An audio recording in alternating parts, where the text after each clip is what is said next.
Dopo l'appassionante incontro di mercoledì 15 ottobre tenuto dalla professoressa Francesca Ghedini sulla figura di Ifigenia, riprende oggi il ciclo Parole e immagini, due volti del mito, ideato da Maria Grazia Ciani e Francesca Ghedini, che attraverso la prospettiva della tradizione letteraria e dell'apparato iconografico intende ricostruire vite e personalità di eroi ed eroine dell'epos. Prima di passare la parola alla relatrice di oggi, mi preme ricordare che tutte le registrazioni degli incontri di questo ciclo sono reperibili nel sito dell'Istituto e nel canale YouTube, appunto, dell'Istituto. La relatrice di oggi è Monica Baggio, professoressa associata di archeologia classica presso l'Università di Padova. La sua attività di ricerca si rivolge all'ambito dell'arte greca e romana, con un forte interesse per problemi di iconografia, iconologia, della ceramica figurata attica e italiota, gli studi sulla modalità di formazione e trasmissione del repertorio figurativo greco e romano, gli studi sulle fonti classiche come mezzo per lo studio dell'arte antica e gli studi sul mosaico romano. Un curriculum più approfondito è pubblicato nel nostro sito, nella pagina dedicata all'incontro di oggi.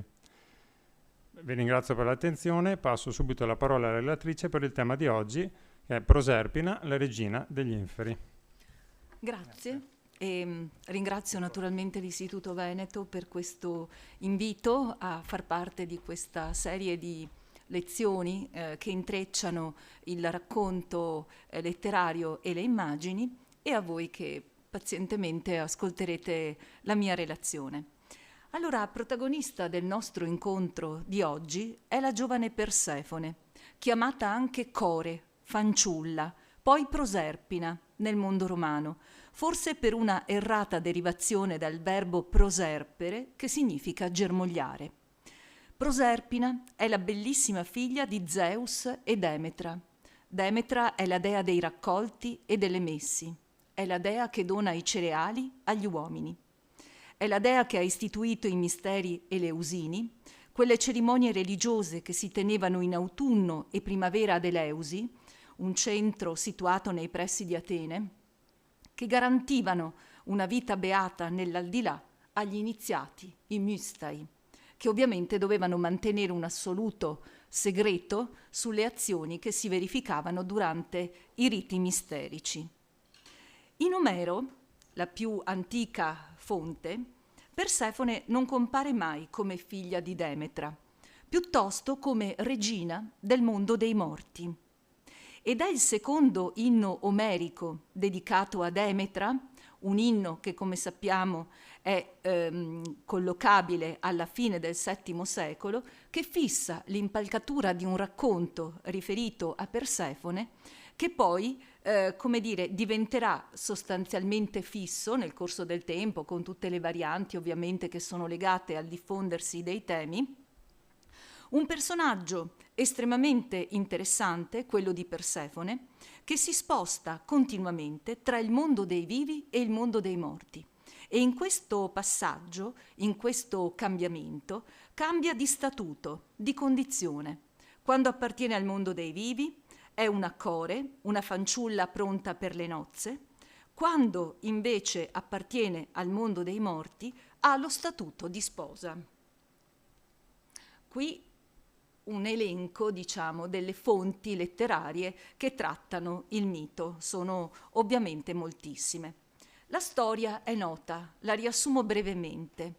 Aidoneo, il signore degli inferi, che rapisce Persefone alla madre per farla sua sposa, Demetra, il signore degli inferi rapisce Persefone alla madre per farla sua sposa. Demetra, in preda all'ira e al dolore, impedisce alle messi di crescere. Si ha una profonda carestia. Zeus decide allora che la fanciulla rapita avrebbe trascorso 1/3 dell'anno agli inferi e 2/3 con la madre. Questo è il giudizio che dà Zeus a proposito del tempo che Persefone deve trascorrere tra il tempo che passa nel mondo dei vivi e il tempo che passa nel mondo dei morti.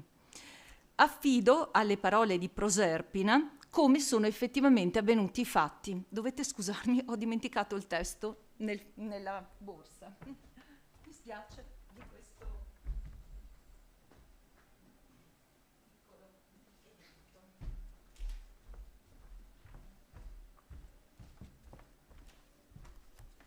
siamo nel secondo inno dedicato a Demetra e ad un certo punto, ai versi 418 e seguenti, parla la stessa Persefone.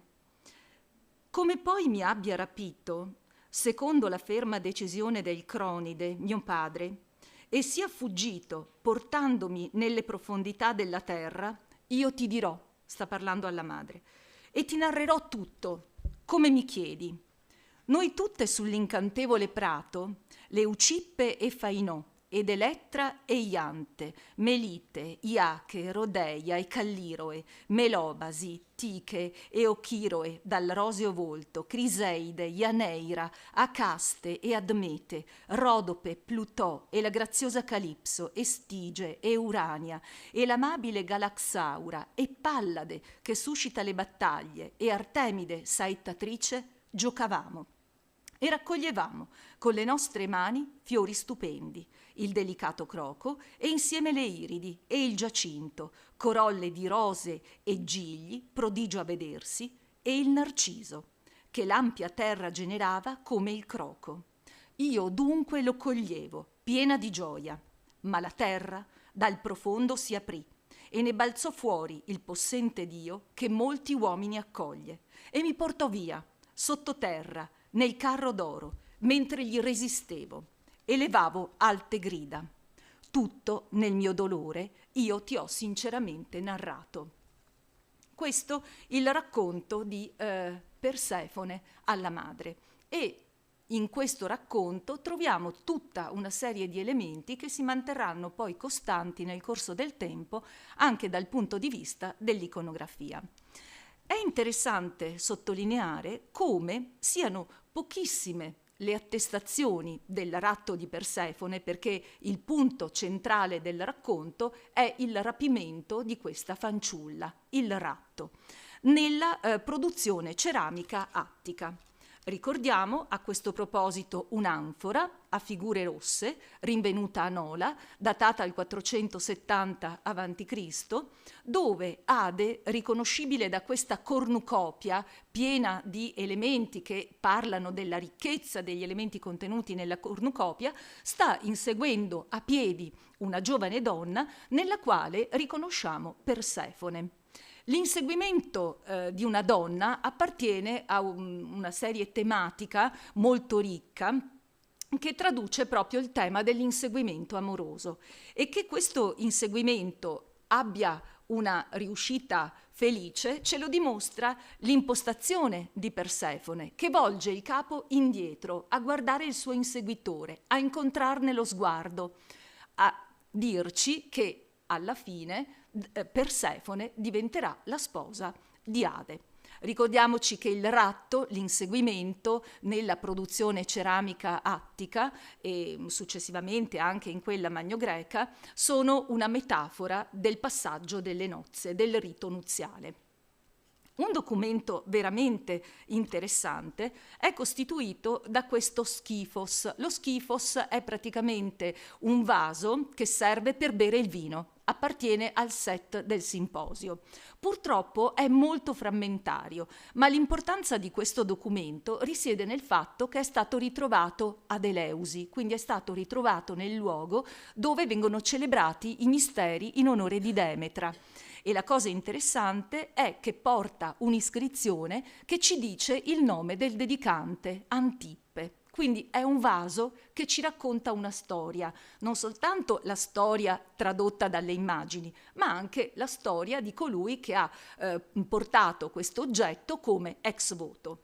Ora è molto frammentario, però si riconosce al centro dell'immagine questa figura maschile barbata che su carro sta stringendo per la vita una fanciulla che è raffigurata con le braccia aperte. È il momento in cui Ade ha preso Persefone e la sta portando sottoterra. È il momento della catabasi, che è un momento molto poco raffigurato. Forse questo è uno degli unici documenti che raffigurano proprio lo sprofondamento del carro in questa voragine, Chasma Gas, che qui è in parte riconoscibile, spero riusciate a vederlo, per il diverso andamento del terreno, che è più frastagliato, non è lineare, a indicare evidentemente la voragine.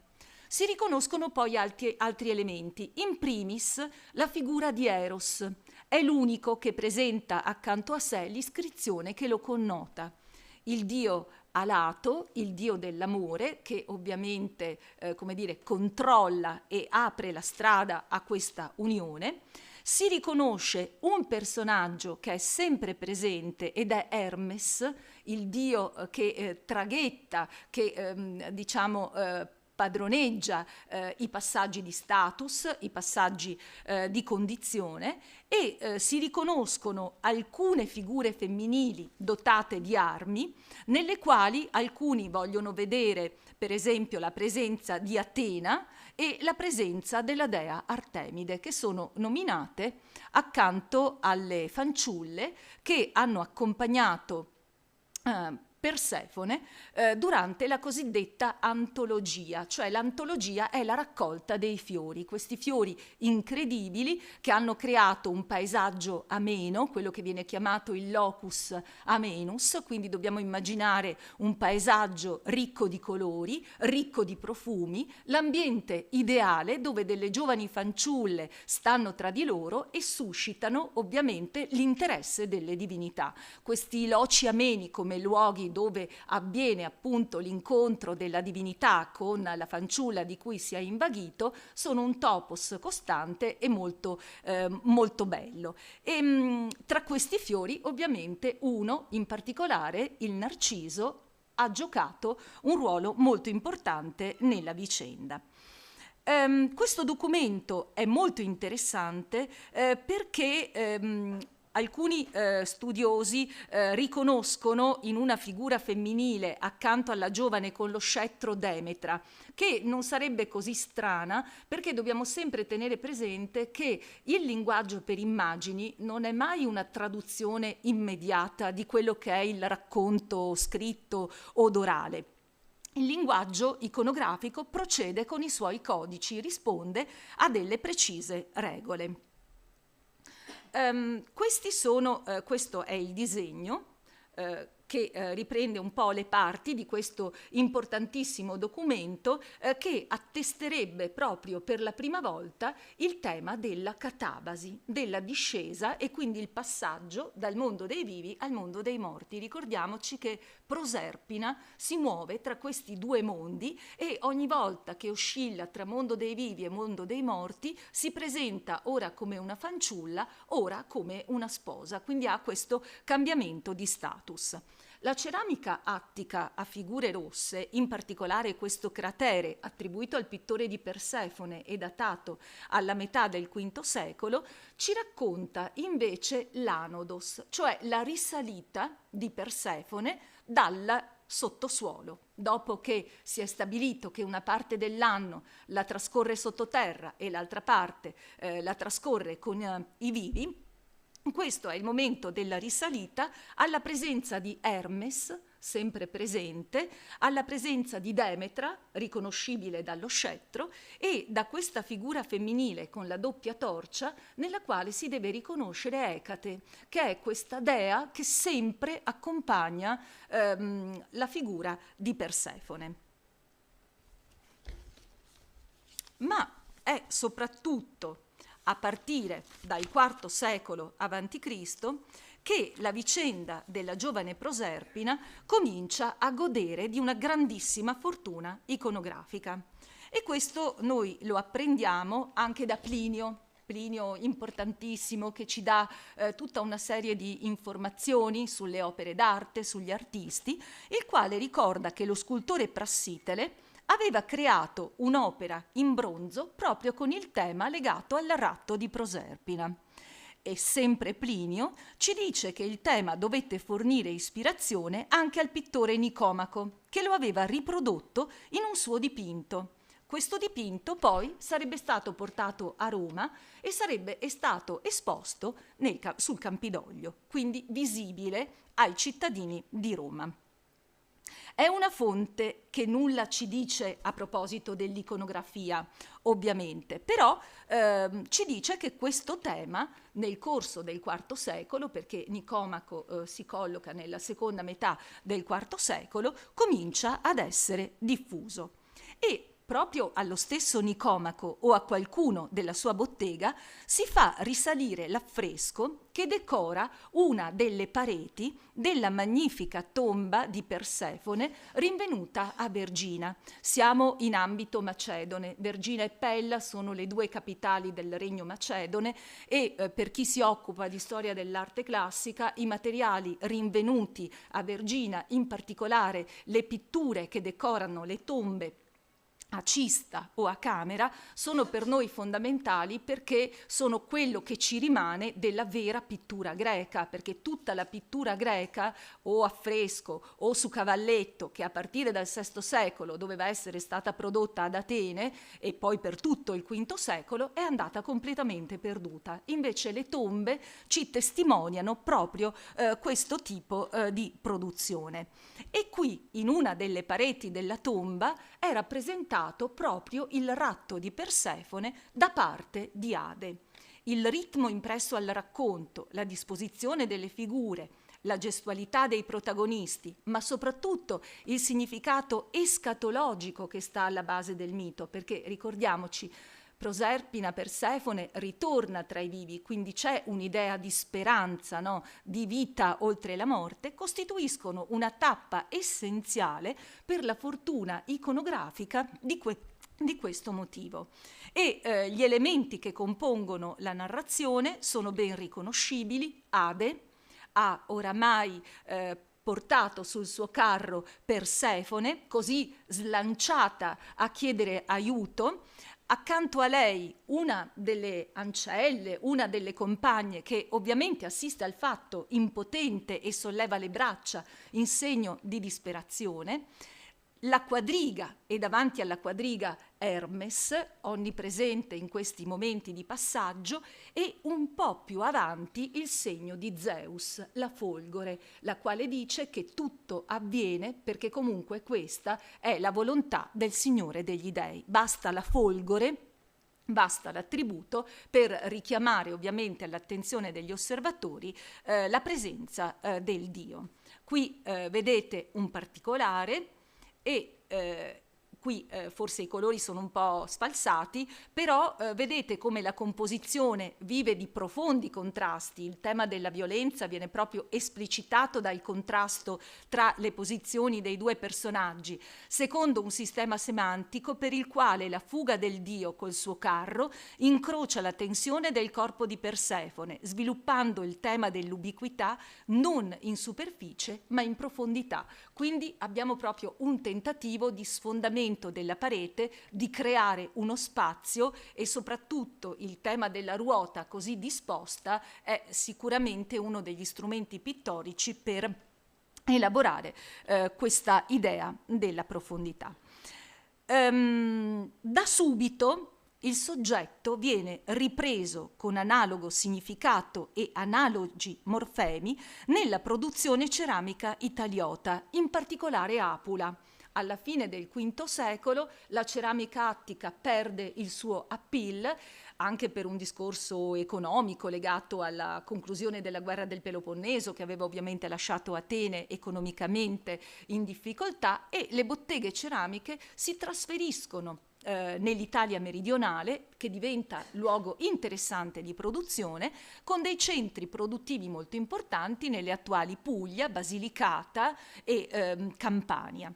Questo è un documento che viene dall'ambito apulo e lo attribuiamo al pittore di Baltimora. Questo è un pittore molto interessante, molto interessato al mondo femminile, che celebra attraverso una selezione di miti che si muovono su questa doppia valenza delle nozze e della morte, e anche molto interessato a definire quelli che sono gli statuti delle figure femminili che molto probabilmente dovevano acquistare questi vasi nel mercato. Come vedete, la valenza funeraria del mito facilita l'immediata ricezione nella produzione di questi vasi che sono esclusivamente destinati ad essere collocati nelle tombe, cioè i vasi prodotti in Italia meridionale hanno, quando sono di questo tipo, con dei miti anche particolarmente importanti, molto spesso una destinazione di tipo funerario. Vedete come l'immagine di Persefone riecheggi quella che abbiamo visto nella tomba macedone, e questo a testimoniare anche una veloce circolazione in ambito mediterraneo dei motivi, e come il pittore anche decida di dare una valenza importante a questo elemento vegetale, nel quale sarebbe interessante riconoscere il famoso narciso, ovviamente, che è stato l'elemento attrattivo per Proserpina, ma sicuramente nella scelta di collocare il calatos, questo cesto svasato all'interno del quale la fanciulla aveva collocato i fiori, rovesciato, serve a veicolare l'idea del disordine, l'idea del fatto che si sta compiendo un'azione violenta, e anche gli oggetti, per come vengono posti, commentano in qualche modo l'azione. È molto interessante anche questa Lutroforo Sapula, sempre attribuita al pittore di Baltimora. Come vedete, lavora intorno a questo mito e si muove anche nell'elaborare delle varianti rispetto agli schemi iconografici. Due parole legate alla funzione del vaso. Questo è un vaso destinato a contenere l'acqua che serve o per pulire il corpo dei defunti, infatti le lutroforoi hanno da sempre una destinazione anche funeraria, oppure serve come oggetto del corredo nuziale. Ciò che fa la distinzione sono un po' le immagini che sono raffigurate e che orientano verso una funzione o l'altra, questo in ambiente attico. In ambiente magno-greco diciamo che i miti, questo è un mito nuziale tutto sommato, Persefone diventa sposa di Ade e quindi diventa regina del mondo dei morti, quindi assume uno status regale importante, si lega comunque anche al tema della morte, quindi è un vaso che è proprio dalla doppia funzione e anche dal doppio significato.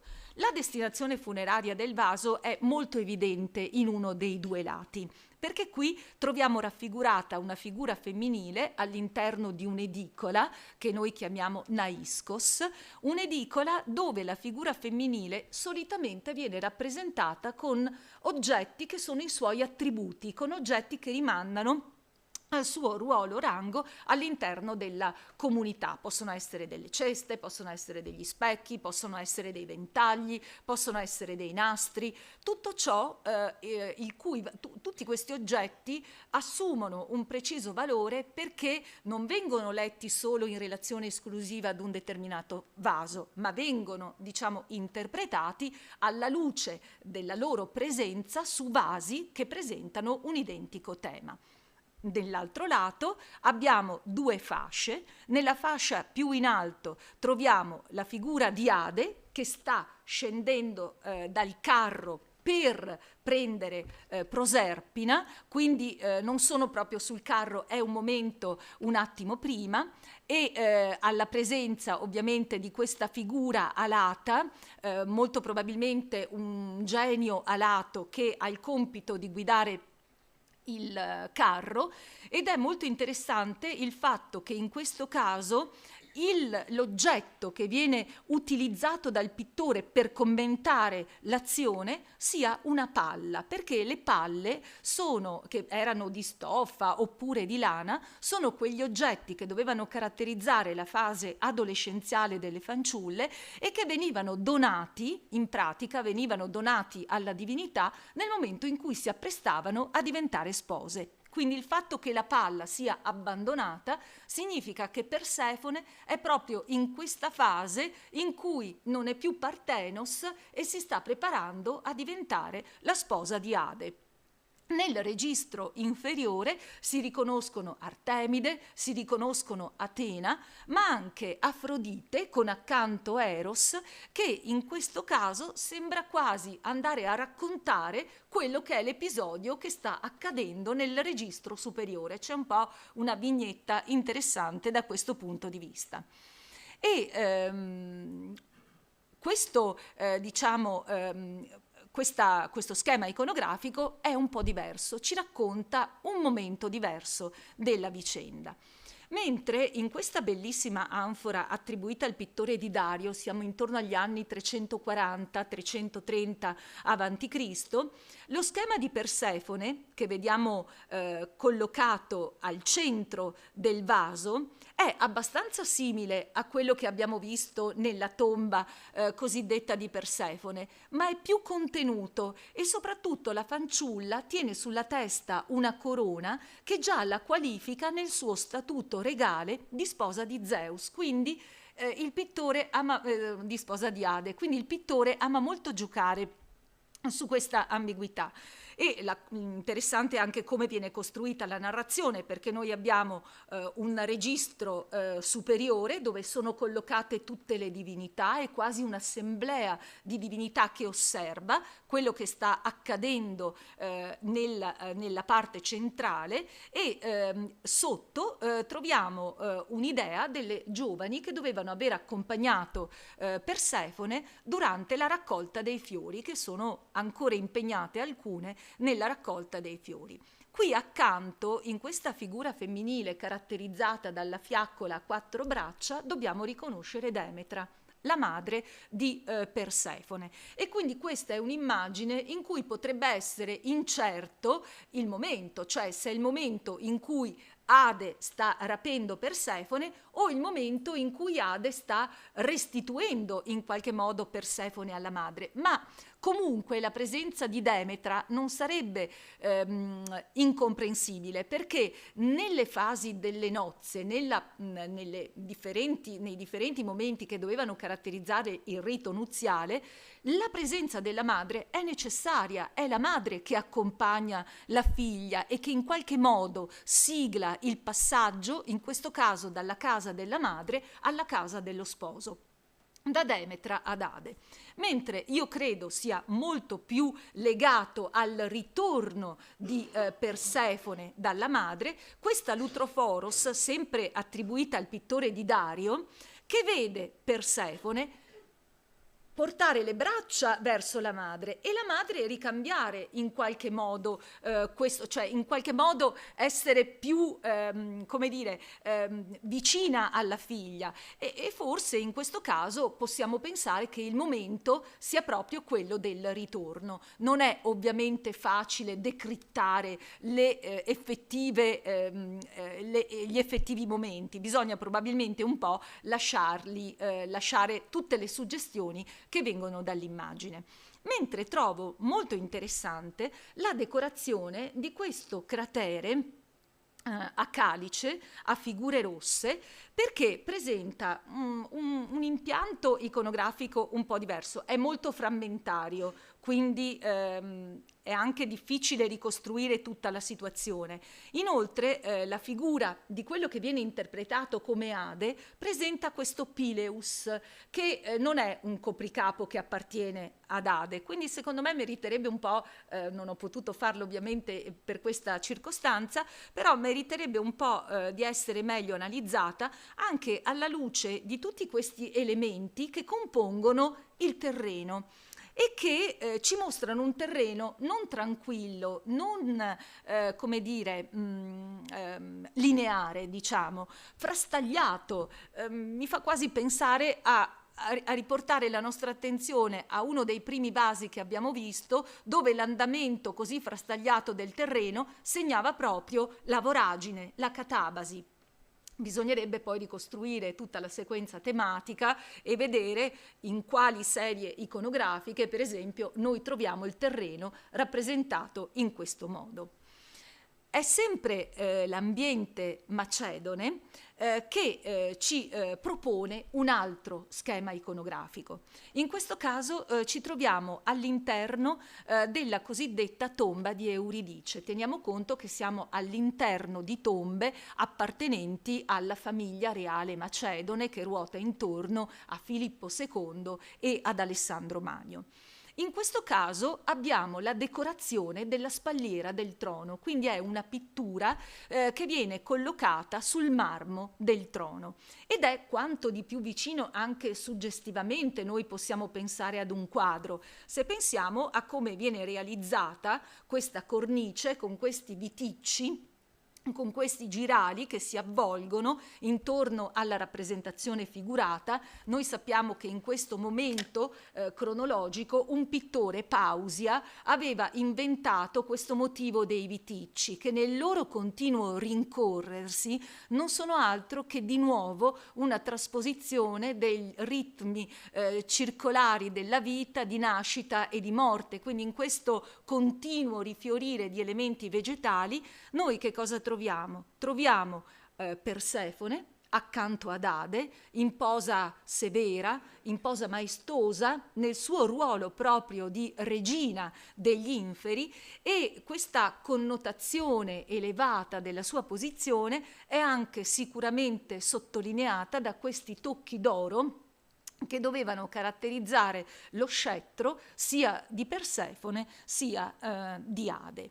E anche nel caso di Persefone, signora degli inferi, su carro accanto ad Ade, vediamo come lo schema passa immediatamente alla produzione figurata Apula, quindi la Puglia, ma anche in particolare pittori che ruotano intorno al pittore di Dario, che è un pittore molto storico dal punto di vista proprio delle sue soluzioni iconografiche, è molto interessante, recepiscono immediatamente questi schemi in una diffusione velocissima. Ci sono poi dei documenti che ci mostrano la vita di Persefone nel mondo dell'aldilà. Sono documenti molto vari che qui vi presento. Sono per esempio questa anfora attica a figure nere attribuita al pittore di Acheloo, siamo proprio agli inizi del VI secolo a.C.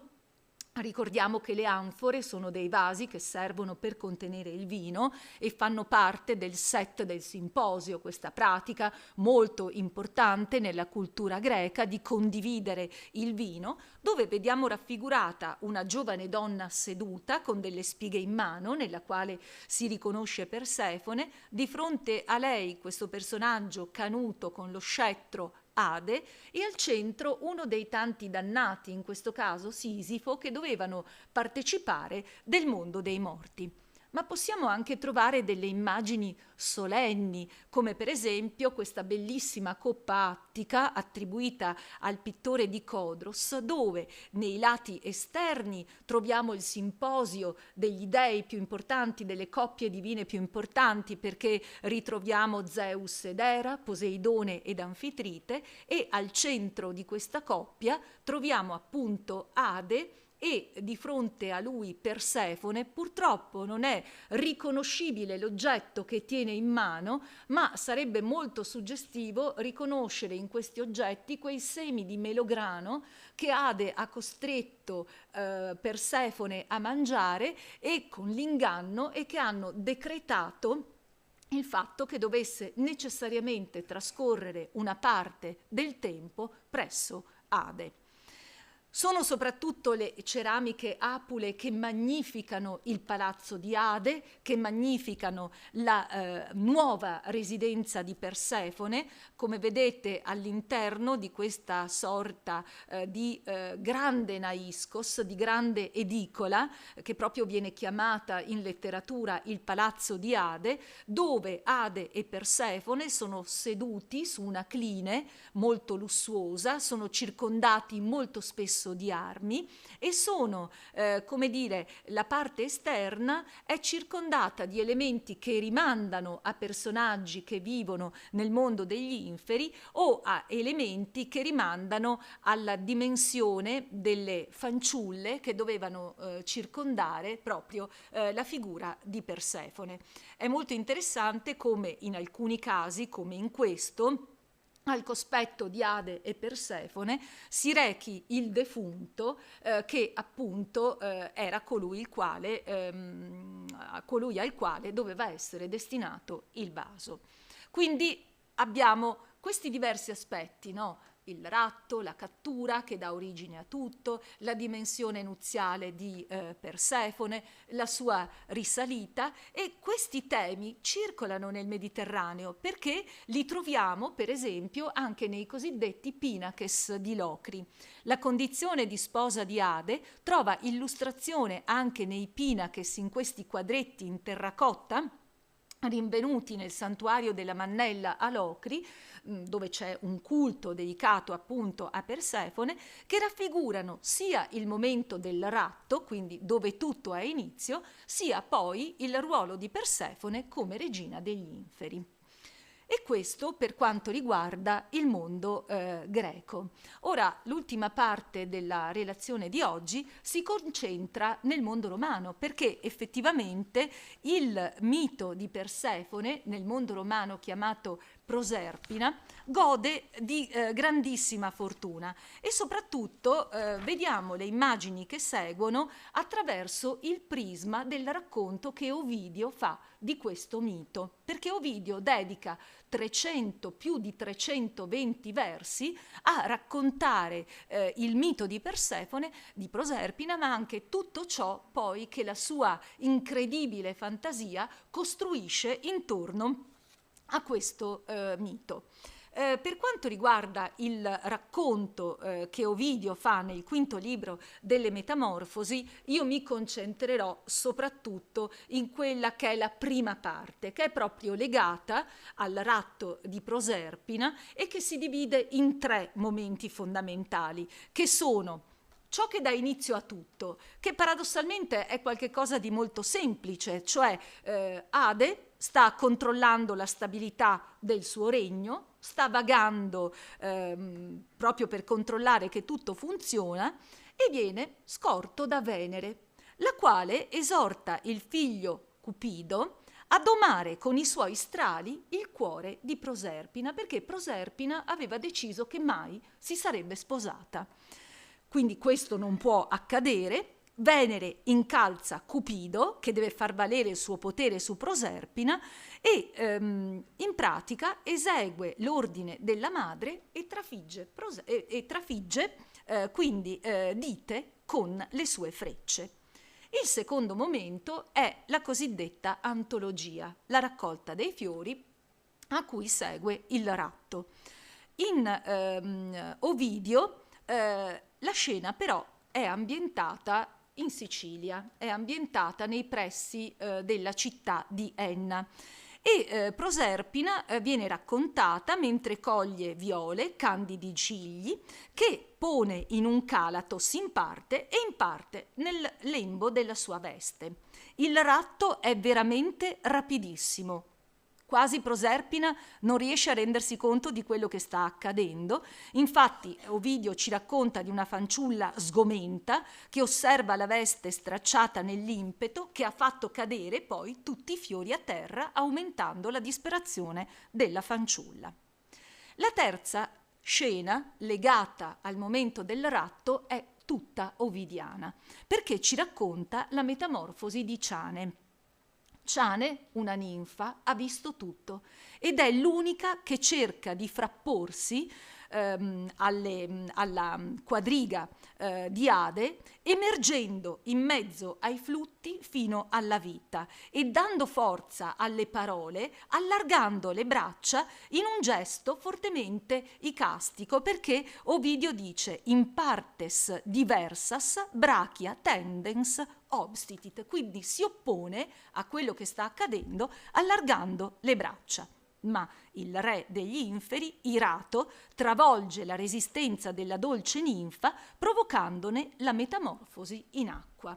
E questa è la prima parte del racconto. Allora, quali sono le immagini che il mondo romano ci ha consegnato di questo racconto? Sono molto diverse l'una dall'altra, almeno quelle che si attestano nel corso del I secolo a.C. Partiamo da una placca in avorio da Pompei, la cui datazione necessariamente viene collocata entro il 79 d.C.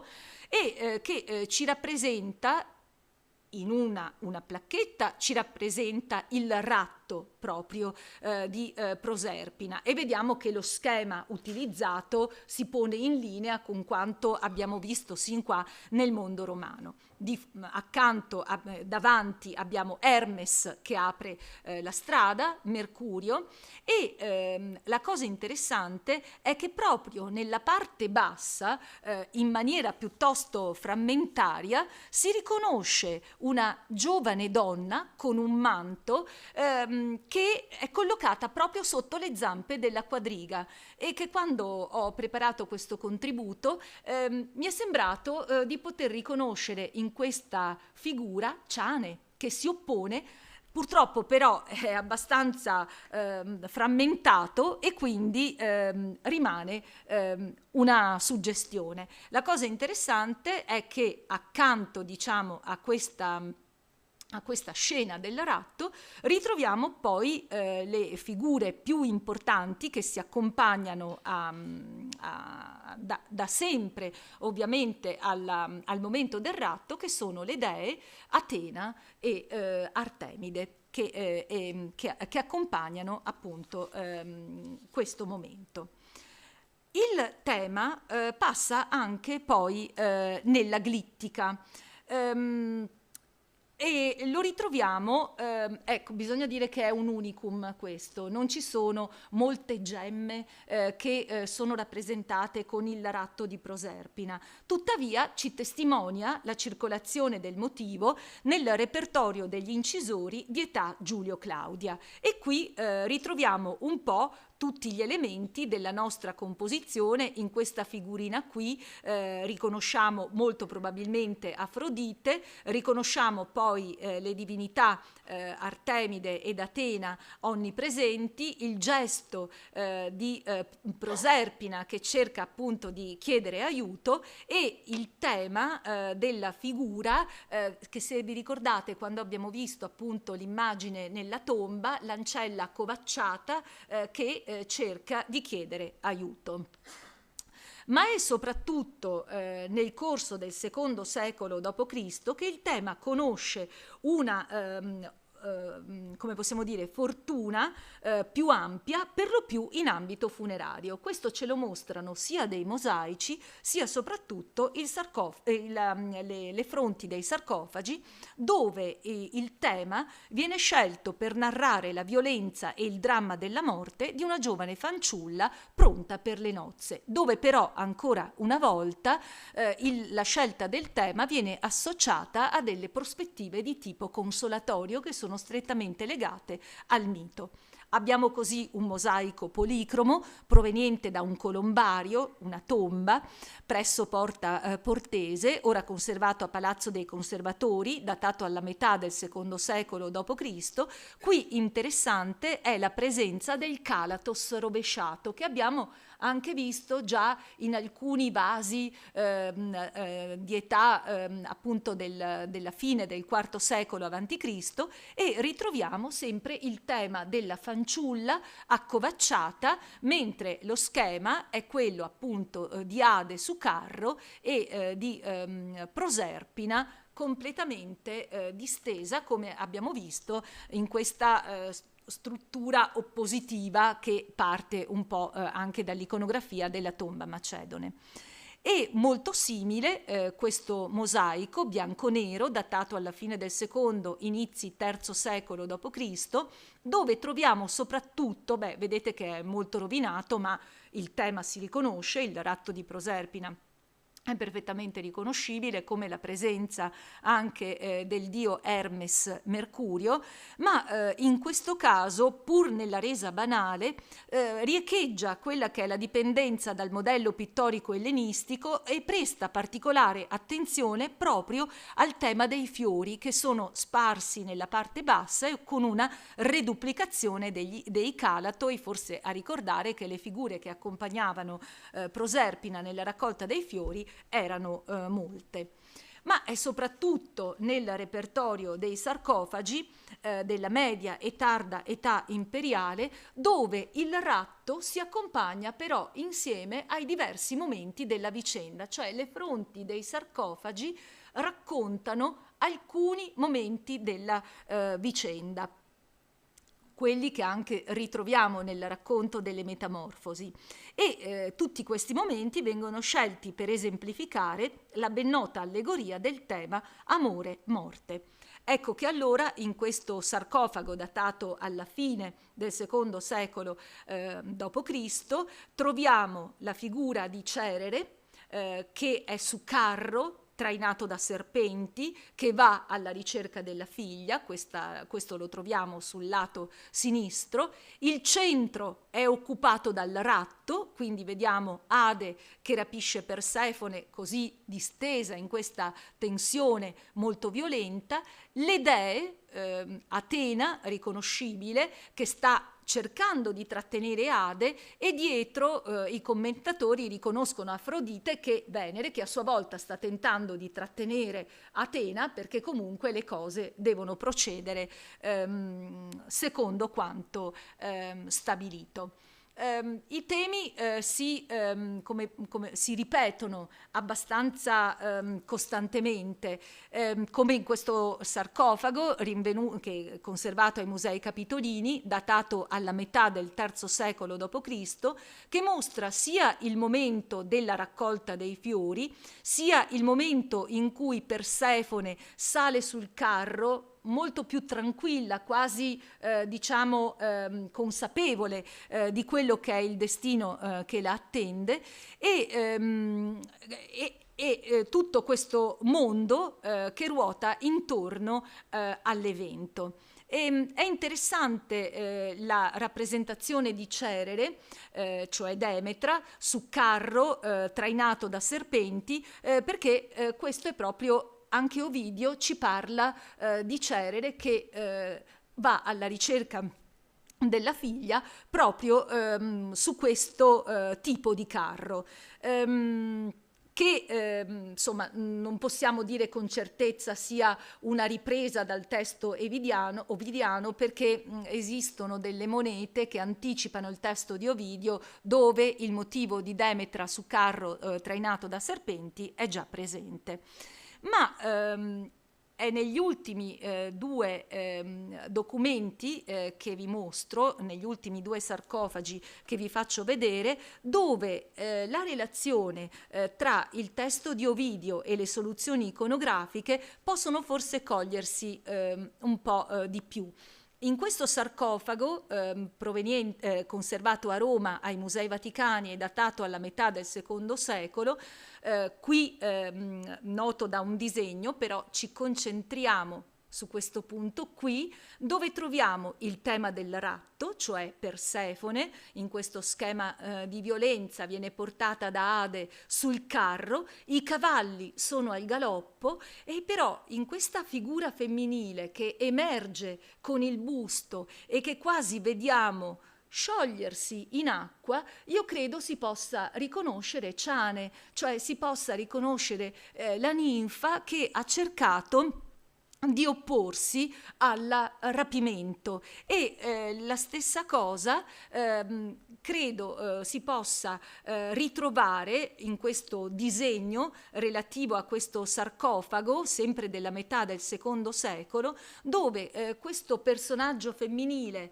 velato emerge e sta proprio sotto le zampe dei cavalli. Ecco, credo che questi sarcofagi un po' siano delle spie di quanto il testo di Ovidio possa in qualche modo aver influenzato il racconto, diciamo, per immagini.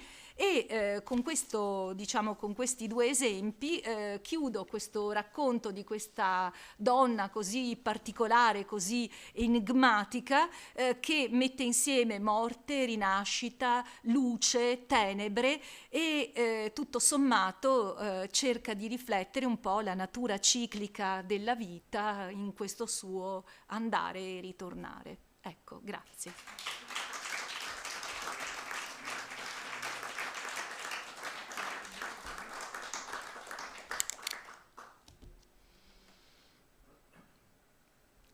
Se avete